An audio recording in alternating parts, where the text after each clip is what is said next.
Okay, so you can ask questions from the floor. I have 2 questions in English.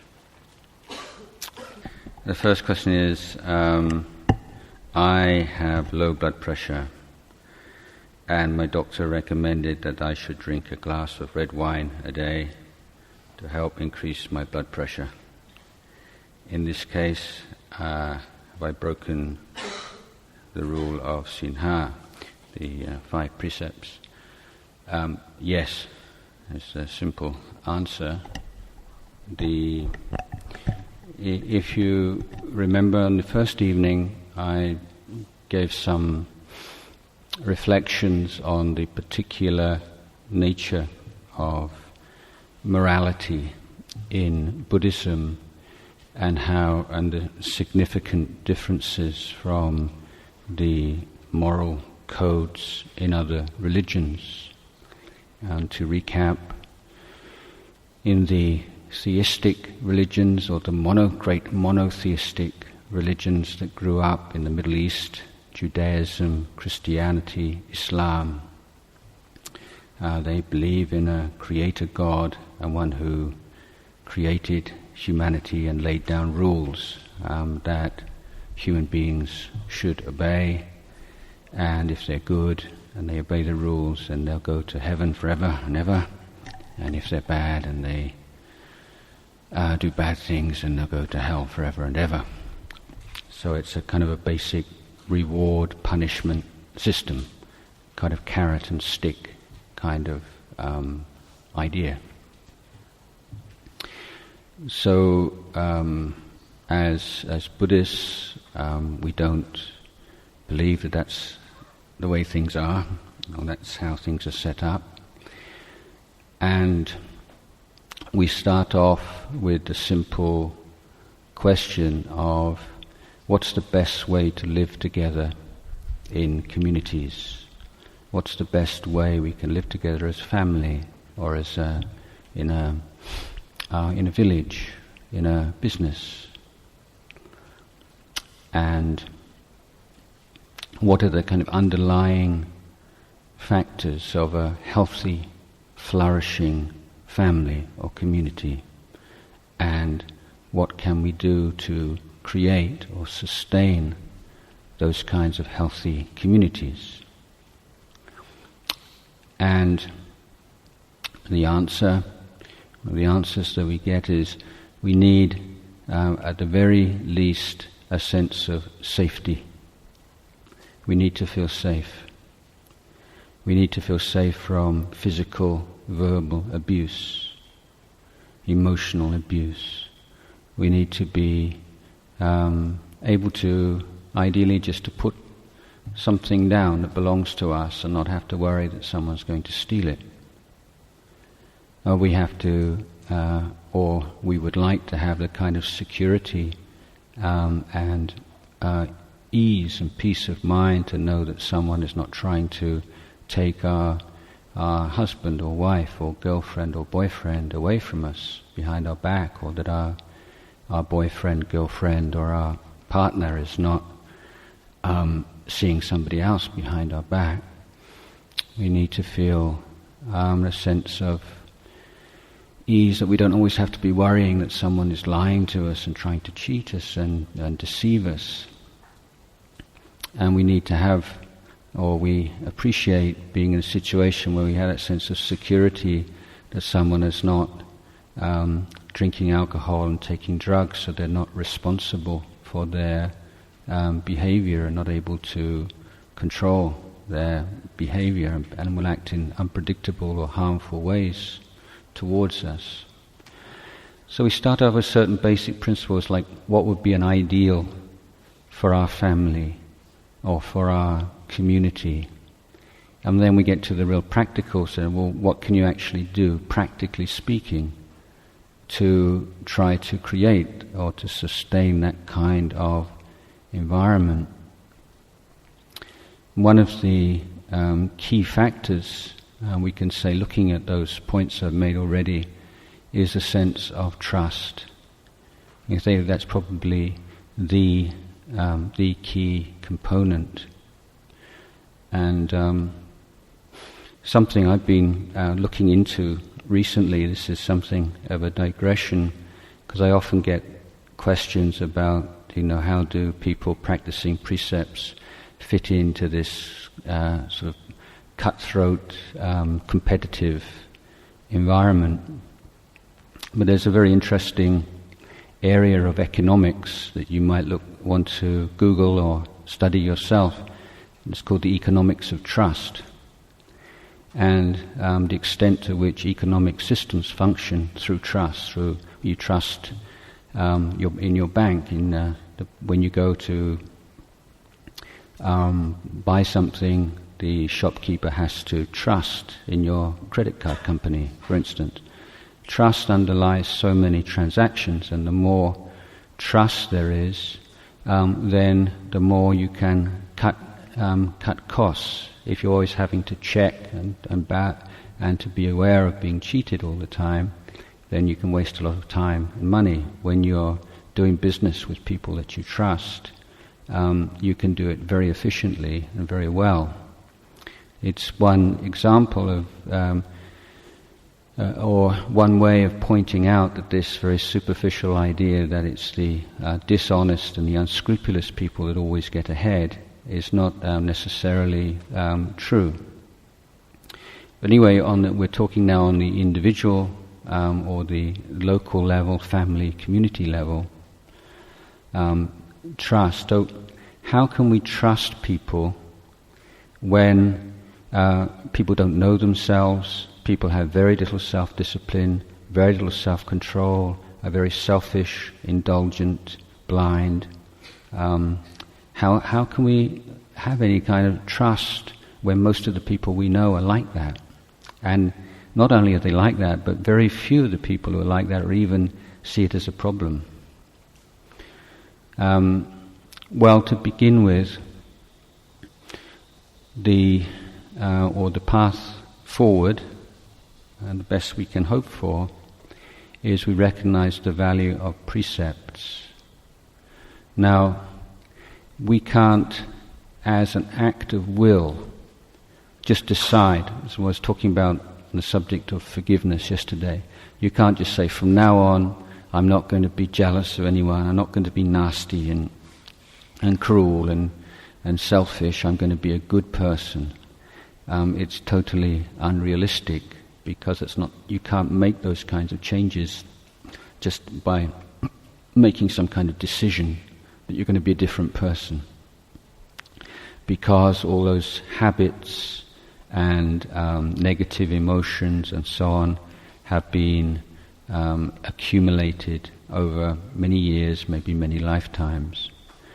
But what you can do, and what members of a family and a community can do, is to make some boundaries and to take on certain kinds of restraint as to how we act and how we speak.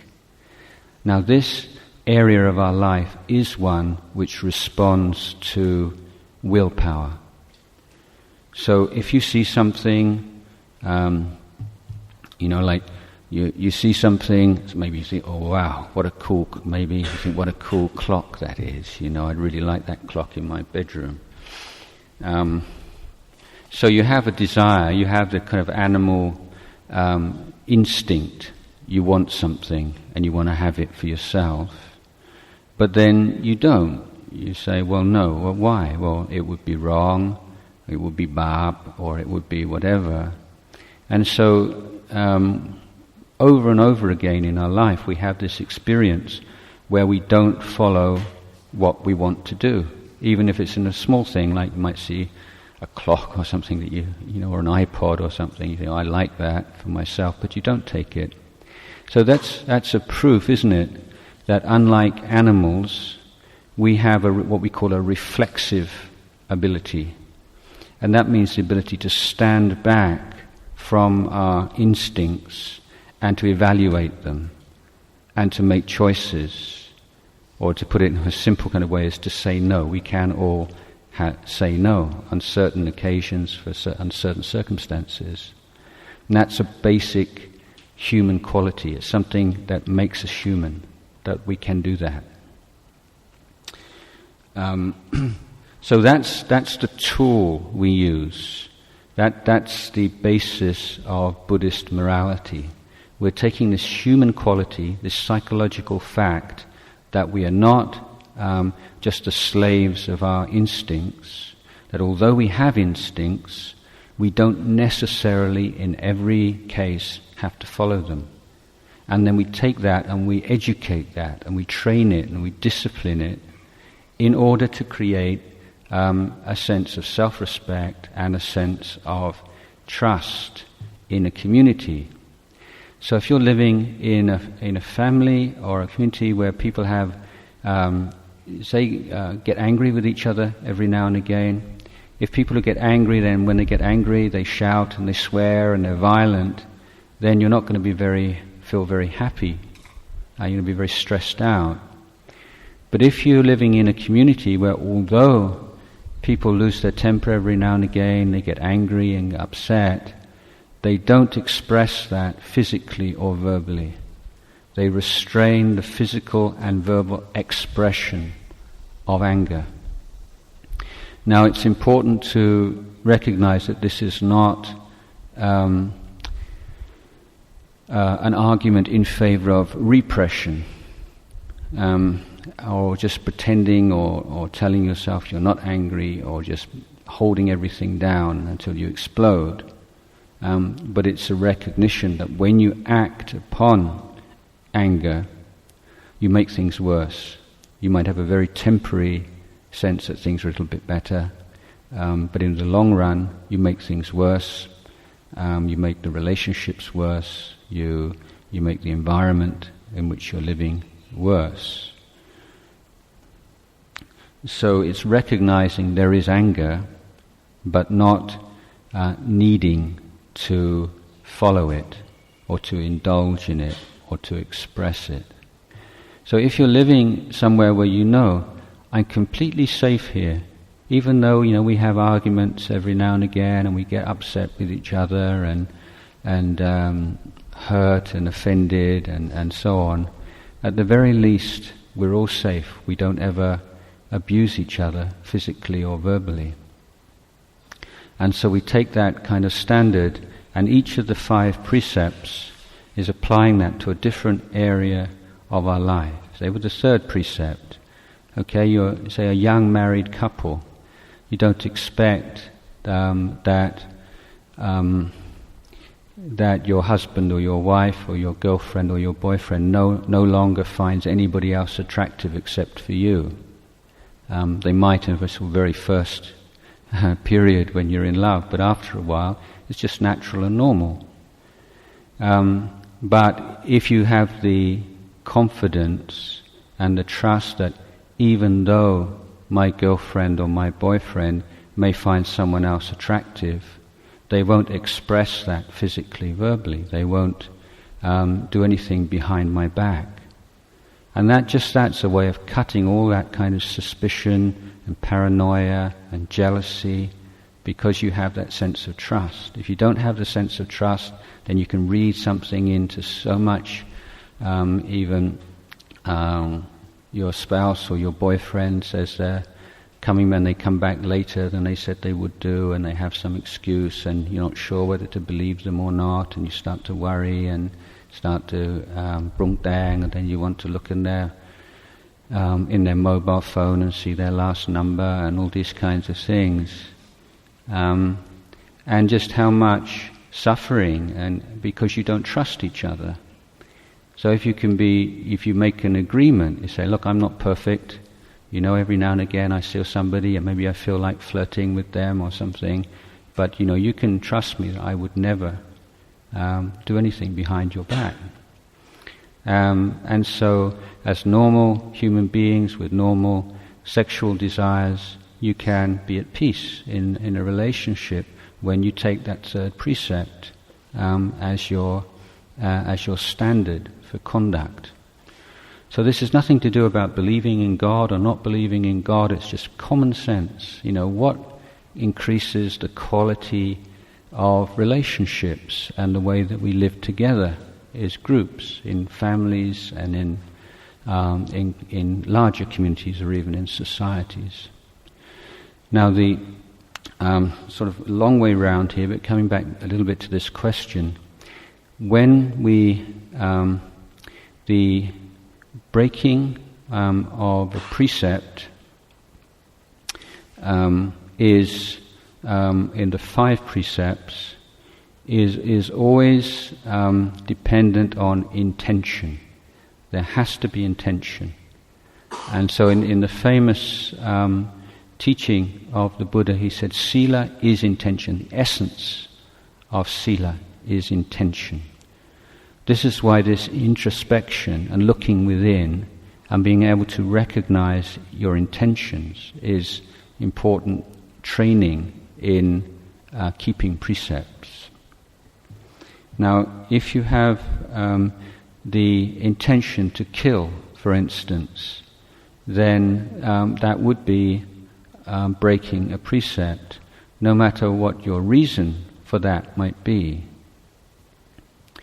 If you don't have the intention, if you were driving a car and you accidentally ran over a cat or a dog or something, although it would be you'd feel probably, I'd hope you feel rather bad about it for a while, but there's no reason that you would feel guilty for it or that you created bad karma because you had no intention to do that. Every time that you drive a car, then it's almost inevitable that small insects will get hit by the windscreen and die. So it's not possible to live a completely harmless life, even as a monk. But what you're careful of is your intention. So with each rule, it said the question of whether or not you break the precept is answered by what is your intention. Did you intend to do that? So in this particular case, did you intend to drink red wine? Answer is yes, I did, because my doctor told me to. Okay, well, that intention to drink is what determines whether you've broken the precept. As regards the heaviness of the karma, how significant that is, and the sense of karma, is dependent on other reasons why you drank. So if you break a precept and you do it in a very heedless, shameless kind of way, and you do it in a completely unnecessary kind of way, then you can create a lot of bad karma. But if you were to do something on the orders or the suggestion of a doctor, then the karma would be much less. Of course, you're not drinking to level of intoxication. You believe you're doing it for your health. But at the same time, your precepts are being broken, and it's a shame. And question is there no alternative? Yes, maybe there is some evidence, and even the evidence regarding the medical properties of drinking red wine is not universally acknowledged. It's an opinion that some doctors hold and some don't. The question is, as a practicing Buddhist, you would say to your doctor, look, doctor, I recognize that I need to do something about my low blood pressure, and that drinking red wine is one possibility, but are there any others? And the doctor said, well, yes, you could do this instead or that instead. And even if it's more difficult or more expensive, then you put your precept first. And you say, well, I prefer to do that instead so that I don't break my precept. So the precepts are giving you standards and giving you ways to reflect upon your conduct. So yes, it is breaking precept, not kind of a terrible thing, but if you can avoid it, it's better to.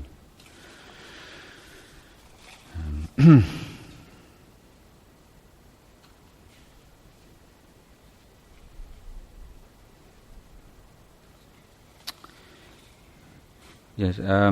Question. Please kindly explain the meaning of the phrase "standing up for your happiness" or "standing up for yourself." How do we do this without hurting others? Did Buddha hurt his family when he left the palace to seek enlightenment?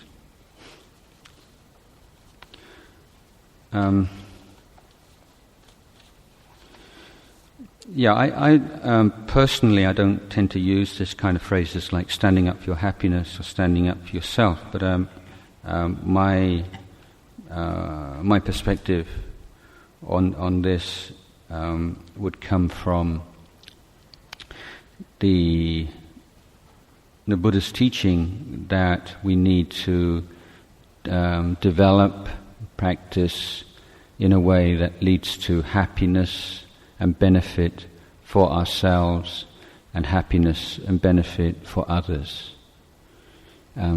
So there needs to be that kind of balance. Now, to generalize, it's often the case that very immature people who sort of no interest in quality of life or what's right and what's wrong or whatever, tend to think that it's their right and they're just to take. So they want to take and get as much as they can, and they think they're smart if they can do that successfully. When somebody wakes up a little bit and, in conventional terms, moves in the path of goodness, then they tend to find their joy in giving. But the effort to give can sometimes also be imbalanced, and it leads to the fact that many conventionally good people consider that doing anything for themselves is selfish, and that you should be always doing something for others all the time, and that's what a good person does, never thinks of themselves, only thinks of other people. The Buddha said that that's a mistaken view, and one that comes from not really understanding the way things are, because there's a important and fundamental relationship between your own welfare and that of others.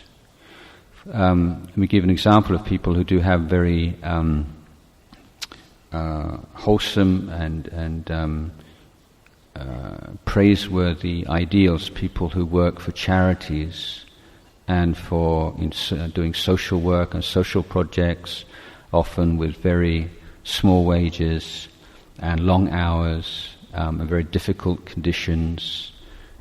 Then unless they have some boundaries, and unless they put some work into their own happiness, then they become completely drained, usually, and burn out after not very long. They're not able to sustain that kind of selflessness for very long. It's a wonderful ideal, but practically I've seen very few people who can do that for very long. The other thing, the other element of that is that if you had any contact with charitable groups and people who have very good intentions and they don't want any kind of financial reward from what they do, but they tend to be huge arguments, a lot of ego, views, opinions, conceit, I know what's right, you don't, and so on and so forth, and minor and petty and even major power struggles. So when someone's not doing their inner work and they don't really understand their own motivations and their own defilements, then very good activities, goodness and kindness, can easily become distorted and can lead to the exact opposite and lead to a great deal of suffering and disappointment all around. So the Buddha is saying that you have to give effort to both sides, the outside and the inside, other people and yourself, in a balanced way. And if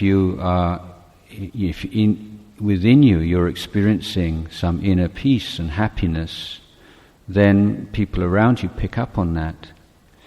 If you are someone who's able to be calm when everyone else is panicking, even though you don't say anything, you're already providing a wonderful assistance to everyone else. You know, if you've ever been in that situation where everybody's running around like chickens with their head cut off and everyone's panicking, you just need one person who's kind of calm and centered and grounded, and that can have a wonderful effect. I remember reading about Thich Nhat Hanh, the famous Vietnamese teacher, talking about the experience of the Vietnamese refugees on the boat people, as they were called, in I guess it would be the 80s, when they were escaping from Vietnam by sea through South China Sea, and storms and pirates and very frightening experiences. And many people said that you have a very overcrowded boat with 10 or even 100 people on it, and you see pirates or some terrible thing about to happen. It only needed in 100 just one or two people who were calm, just to have that calming effect on everybody else. So if you're putting that work into being able to be mindful and centered and calm, even when things are very frightening and threatening, then it's both the inner work and it's having an effect on the people around you. When you're happy and balanced and kind, then that has a good effect on others. But those kinds of wholesome inner qualities, you don't have them as a right. You know, it's not like they're your possession. Once you have them, they stay with you. You have to keep training them and keep looking after them. Otherwise, if you're living in a very stressful environment, all that sense of groundedness you had and inner peace just disappears if you don't look after it. So that would be my kind of take on this idea of standing up for yourself and standing up for your happiness, meaning that if you think being good and being a good person means that you give up everything of yourself for others, then I think that you won't find that that's a very sustainable kind of attitude. Did the Buddha hurt his family when he left the palace to seek enlightenment? Well, yes, initially. I think that his parents, he said his parents cried. You know that story that we all know about the Buddha leaving in the middle of the night and getting on the horse and everyone's asleep, and there's actually no reference for that in the suttas themselves. That comes from poems and stories written after. The only reference that the Buddha himself made was he said when he left the palace, his parents were crying. They had tears in their eyes. The Buddha's story, is one we have to see within the context of his many, many past lives, and his life as a bodhisattva accumulating parami. And so this was the very last step of a career as a bodhisattva that had spanned millions and millions and millions of years. And so it was necessary to disappoint his family temporarily for a much greater good, which would be felt by all beings and for many generations afterwards. And let's not forget that as soon as the Buddha was enlightened, first place he went back home, and he was able to teach his father. His father, the king, became an arahant. His wife became a nun, and she became an arahant. And his son Rahula became a novice, And then when he was, I think around 20, when he'd newly ordained as a monk, then he became an arahant. So you can say the Buddha, in fact, gave the greatest gift to all his living family members, and many of his cousins and other family members and friends who became monks and then became enlightened beings afterwards. So in terms of, hurting ones we love, then it's not always so straightforward, is it? Even for us, we're not comparing ourselves with the Buddha, but one question I've often asked is, let's say your parents are gamblers. They like going to the casino and gambling huge sums of money and getting drunk. And then they say, we want you to go with us. Here's some money, you can gamble, and after we've been gambling, we can go drinking together and do it as a family. Now, if you were to say to your parents, if they encouraged you to that, and you say, no, I don't want to do that, would that mean that you were like nerakun, akatanju? Would you be a bad child? Only in Buddha's teaching, no, you wouldn't, because the encouraging your parents or supporting parents who are doing very harmful and dangerous and unwholesome things is actually the bad karma, and that finding some way to lead parents away from such bad, unwholesome activities would in fact be a way of repaying debt of gratitude to parents. So there are many cases where you have to ask yourself, if I'm disappointing my parents, what's my intention here? Is it just out of my own selfish desires, or is there something more solid and more wise here? And then we refer to the Buddha's teachings. And so if something the Buddha says is bad karma, and then we refrain from that, and we say we're not going to do that, then that's a wise action.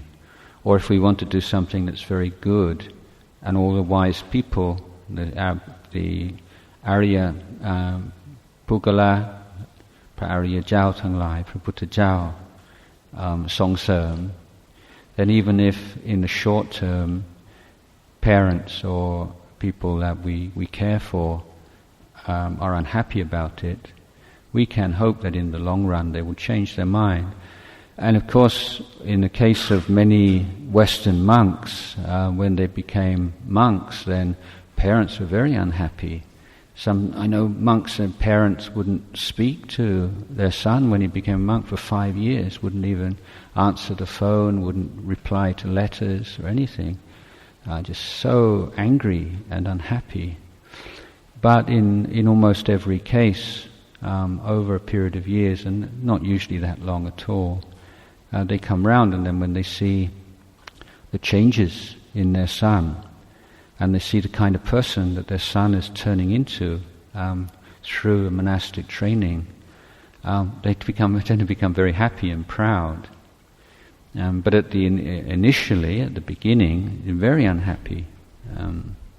So it's a matter of having a standard, like an objective standard. We take standard of the Buddha's teaching, so that if we have some kind of conflict of views with someone who's important to us, whether it's parents or friends or girlfriend, boyfriend, then having some way of testing it against the teachings of wise people, so that we're not just เข้าข้างตัวเอง or it's like taking your own side.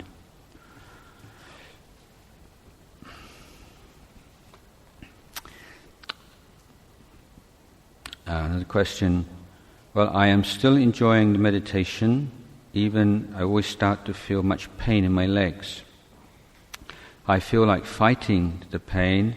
I want to overcome it. Sometimes I think 30 minutes is too long, sometimes too short, because I need more time to overcome the pain in my legs. Is this the right way? I still wonder what it will feel like to have real samadhi.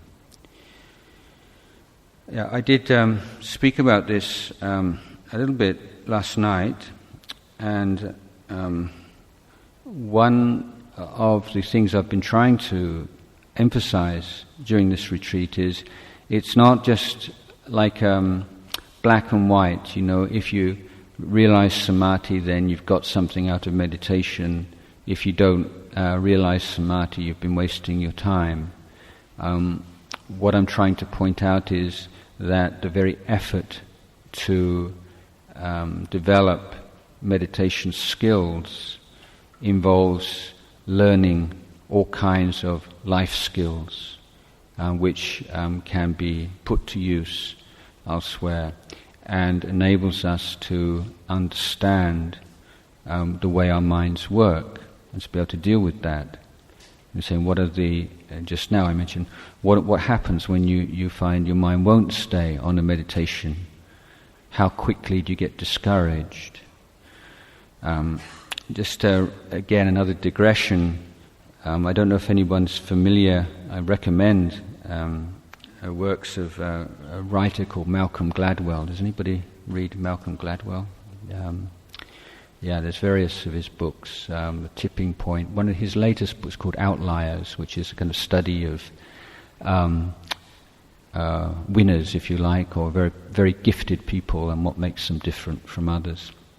Well, in one chapter, he looks into why are Asian kids generally better at maths than Western kids, and it's very interesting. But just the one point to make: they had a Japanese boys and American boys, and they were given maths questions which they knew were too difficult for their age group, that they wouldn't be able to answer. And they wanted to see how long it took before the kids gave up. And the Japanese children were like 40% longer in every case. It took them much longer before they were willing to give up. Then they were given a second test, and in this there were two questions. Again, both of them probably more difficult, but one question was similar to the first one, which they were unable to answer. And the second one was a different kind of question. Now what happened was, in almost every case, the American kids said, that one is the same as the one I couldn't answer, so I'll leave that, and I'll try the other one, which is a different kind of question. I might have better luck.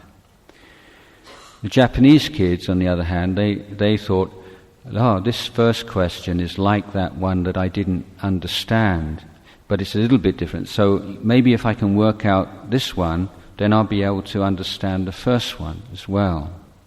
So this is the kind of mind state that leads to success. It's that ability to persevere, never giving up, just keep going, rather than, I can't do this, go on to something else. That's sort of dilettanti. So the conclusion from many of the studies in this book is that what distinguishes Asian children from American children in maths and science is not some kind of Asian genetic inheritance, but it's simply an ability to persevere and to stay with something and not give up. And so this is one of the key qualities that we develop in meditation. Meditation is really tough, it's difficult, but being willing to stick with it, even though you're not getting any immediate gratification from it, is a maturing practice for the mind. It's strengthening that quality of mind which is stay with something which is valuable, even though you're not getting results that you want straight away, or you can't force it to be the way you want it. You can't get the answers off anybody else. You can't copy the answers off the internet. You have to do the work yourself. There's no corruption possible. It's really you're face to face with the way things are. There's no cheating involved. You can't cheat. You have to do the work. There's no shortcuts. So, giving yourself tasks in which there's not even the temptation of cheating, because there's no way you can cheat. You have to do it. You have to stick with it. That's a very maturing practice, and something that has really. So, even if the mind's not very peaceful yet, even just a little glimpse of peace, there are so many useful qualities that you develop by trying, the very effort of trying to do this. Now with pain, physical pain is a part of life. We've all experienced it in the past, we're all going to experience it in the future. Some of us are going to experience severe pain sometime in our life, much, much worse than we've ever experienced in the past. So it seemed to me to make sense to investigate the nature of pain, given as it is something that unlikely we can completely avoid in our life, and to develop a more wise relationship to it. Secondly, if you look at your life and the decisions that you've made in your life, you may observe how often we don't do things that would really be good to do, simply because we're afraid that it might be uncomfortable, or it might be painful, or it might be difficult. So our life becomes very narrow, when we have this very sort of restricted comfort zone. I'll do anything, I'll go through anything as long as it's not difficult, or as long as it's not painful, as long as it's not, sufferings involved. So in the meditation, then we're taking a new kind of approach. You're saying, I'm willing to be with the physical pain of sitting for a reasonable amount of time, so that I can learn about how my mind reacts to it, how my mind deals with pain, and what increases pain and what decreases pain, how much of pain is physical, how much is subjective. These are the kinds of contemplation we call contemplative science, the science of understanding the nature of our human existence as a direct experience, not as a philosophy. But in the practice of meditation, we also have to recognize our limitations and be realistic. If you're looking at pain, you're experiencing pain every time you meditate, it's depressing, and that's true. It's fact. If you're very skilled meditator, that's not true. But for most everyone else, if you know that every time you sit, you're going to have to deal with physical pain, after a while, you're not going to enjoy it very much. And it's really important that you should enjoy and value meditation. For that reason, when you experience physical pain, it's not a good idea just to change your position immediately, just to be patient with it just for a while. But if the pain builds up, then you have a choice. One choice is to take the physical pain as a meditation object, as I explained last night. The second alternative is merely to change your posture. And that's perfectly all right. It's not wrong to do that. And if you're feeling you're really into the meditation and you find your mind's becoming more calm and more peaceful, and you want to follow this more deeply, then it might be a wise decision just to change your posture so that you can be comfortable and can continue with the investigation of the breath, for instance, or whatever your object might be. So learning about pain, understanding it, understanding your usual reactions to it, how to deal with those more skillfully, that's one part of what we're learning in Buddhist practice, but that we shouldn't do it too often or so much that it feels a real burden or oppressive or heavy or depressing. One thing is we don't have to fight. I mean, one of the most ridiculous cliches in English is, when people die of cancer, and it always says, he lost the fight against cancer, the battle against cancer, as if, it's like nature is your enemy, and you got to fight it and sort of squeeze out every last second of life, and then it's sort of a sad loss. But cancer is, if you don't die of cancer, you're going to die of something else. And the reason why so many people die of cancer these days is because we live much longer lives, and formerly we would have died before we got cancer. But we don't make a monster out of cancer. It's nature, and we're going to die. We're going to get old. We're going to get sick. We're going to die, and it's painful. It's painful if we have it, and it's terrible, perhaps worse even, to see someone we love with cancer. But in the end, it's not nature is not something that you can fight. It's not something that you can overcome.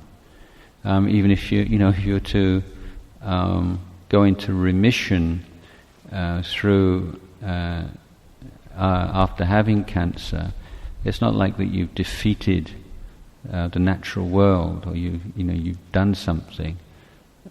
It's just the way causes and conditions work, and maybe at yourself a few more years. But the idea in Western medicine is often that life under any circumstances is a success.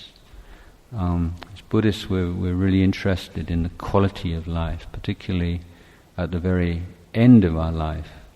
The state of mind is very important conditioning factor for the next life.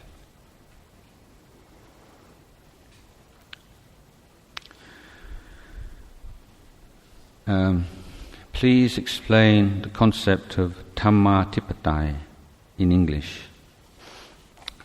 Okay, I guess that's democracy, isn't it? I'll tell you an interesting word. I can see if anybody knows what this word is. Kakocracy. K-A-K-O. Kakocracy.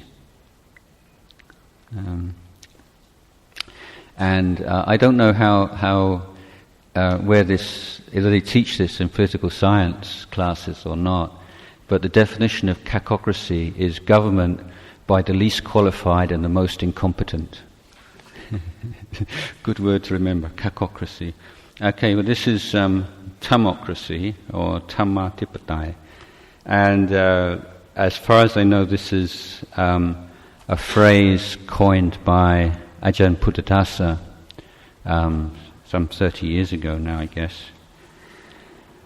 And I'm just trying to remember what his concept of this. I think you have to look in his works, his essays and talks and books. But obviously the idea is with any kind of ocracy, it means what you take as your main basis.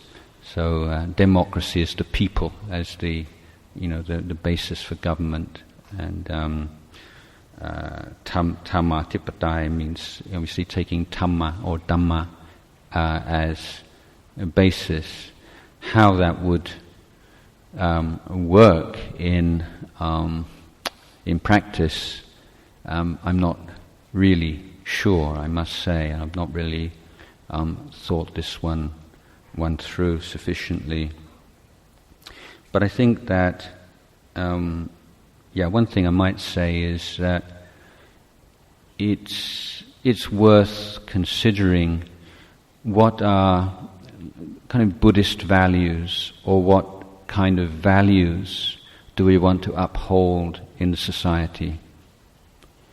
And I think we need to come to that level of values before we, as a standard, or as a reflection when we're considering different political programs, economic systems, and so on, with the idea that it's an added or important criterion. You say, well, yeah, we could do this and we could do that, maybe more jobs or more this, but how does that affect our values? And I think that kind of value analysis, that dimension, that criteria, is almost absent in this country. Certainly don't see very much Buddhist influence on the development of the country over the past 30, 40 years. So if we're talking about trust and an investigation of what really makes us happy, not what advertising tells us or tries to persuade us makes us happy. What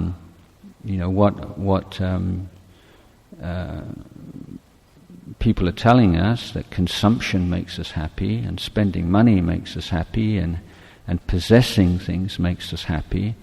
But if you put all that propaganda to one side just for a moment and really ask yourself the question, what really makes us happy? Or what has made me happy in the past? And what is happiness anyway? Then if we can agree that a society and its conventions and its economic system should seek as best as it can to promote the happiness of people in the country as it's truly experienced, not some idea of happiness based on ideas of consumption patterns, then that might be closer to something called Dhamma Discourse. Of course, the problem is that people are very attracted to power, and usually the people who love to have power over other people are the people who you don't want to have power over other people. So when people have a certain amount of money and they're very comfortable, then and that kind of wealth then starts to lose its ability to give kind of pleasure that you want. Many people want to find ways of increasing their power. So in a situation, politics is about power management, and so finding ways, skillful ways of distributing and allocating power so that the most unscrupulous people don't have unlimited access to power would be important in a Dhamma Discourse kind of system.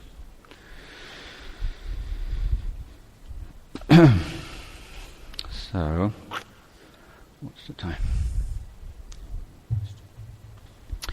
To be born as a human being is said to be very difficult.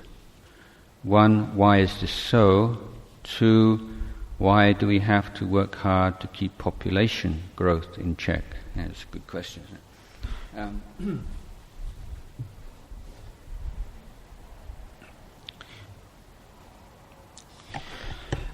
To be born as human being is difficult because you have to at least be keeping 5 precepts and leading a reasonably intelligent and sensitive and moral kind of life before you can create the causes and conditions to take human birth.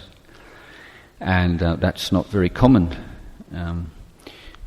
When we think about the obvious, the doubts will come. Well, look, we've got 6,000-7,000 million people in the world now, and compared with 50 years ago, population growth has exploded, and it's probably going to be like a really major issue in the next 20, 30 years. The pressure on resources, particularly water resources, is going to be huge.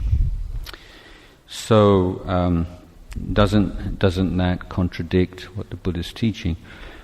Well, if we, this kind of question does demand a certain acceptance of Buddhist cosmology and the Buddha's presentation of the samsara and the wheel of becoming. But just in Thailand, if we say like 65 million people, but how many ants, how many mosquitoes, how many worms? So if you were to take just all the smaller creatures that you can see with your eyes, then they actually dwarf the amount of human beings. There are millions of small creatures, and these are just in the animal realm. So human beings, compare the number of human Thai people and the number of Thai termites. I mean, I'm sure termites think we're quite an insignificant species. We can't eat wood like they can. And so not just that, but the beings in other realms, in the Preta realms, hell realms, and the other lower realms, far exceed the number of human beings. So seen within the context of the total number of sentient beings and the realms in which a being can be reborn, then human being is a difficult realm, particularly because of the particular qualifications for birth in this realm. I myself, this is speculation, and I don't have any real backing for this. But I think that this particular planet is not the only human realm. I think there are many human realms in the universe, and this is one of them. And as long as human beings are keeping 5 precepts as a very basic standard, there will always be a human realm. So it seems quite likely that in the next 100 years, human beings are going to completely destroy this planet, then that wouldn't be the end of the human realm, but the end of human existence on this particular planet. But there'll still be a human realm. So if this is speculation, if we look at the evolution of this planet from the Big Bang onwards, say at a certain point in its evolution, it fulfilled all the necessary conditions to provide a place in which human beings could live. So as a human realm appeared on this particular planet at a certain point in its evolution. But the human realm is not restricted to the human population of planet Earth. It's a realm of being. It's not in one particular place. Why do we have to work hard to keep population growth in check? Well, because if we don't, we're not going to have anywhere to live and anything to eat or drink, and it's going to be pretty miserable. That would be my answer. Okay, so I think that's enough for this morning. So any more questions from it? We've got another 5 minutes. Any questions from the floor? Anything you want to teach me?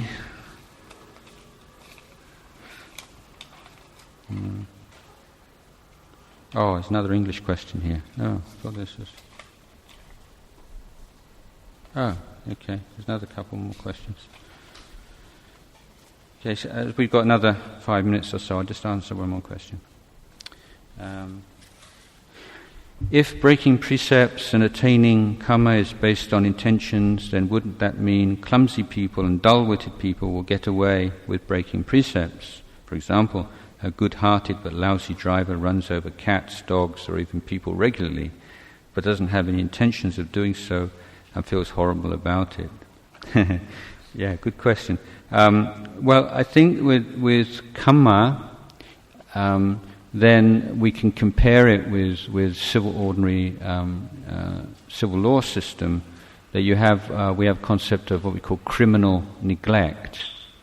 So, in case of someone drinking alcohol and then driving, then they might run somebody over while they were drunk. And you say, well, did they intend to run somebody over?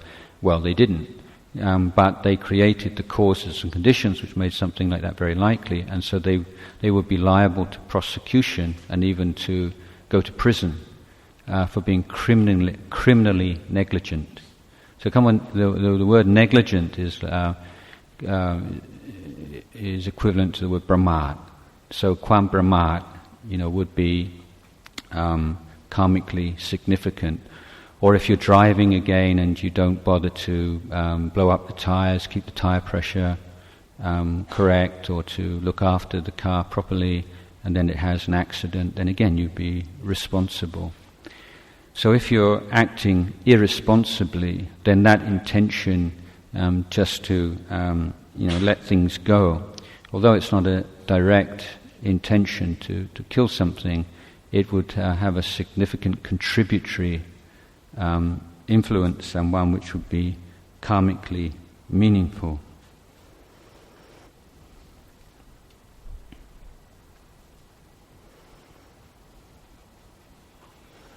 Yeah, but the question is wrongly stated, and it says that, does that mean clumsy and dull-witted people will get away? Well, they're not getting away with breaking precepts, because if their intention was to get away with something, then they would break the precept. Again, it's not this kind of reward and punishment system. There's no concept of revenge. This isn't Thailand. This is one thing to be very proud of, that Thailand's not a revenge culture. China has got a revenge culture. The Western world has got a revenge culture. A lot of times in the Bible there's an eye for an eye and a tooth for a tooth. This idea of honor can only be restored when you kill somebody who's killed your loved one. These kinds of ideas have been around in the world for generations and still cause of great pain and suffering.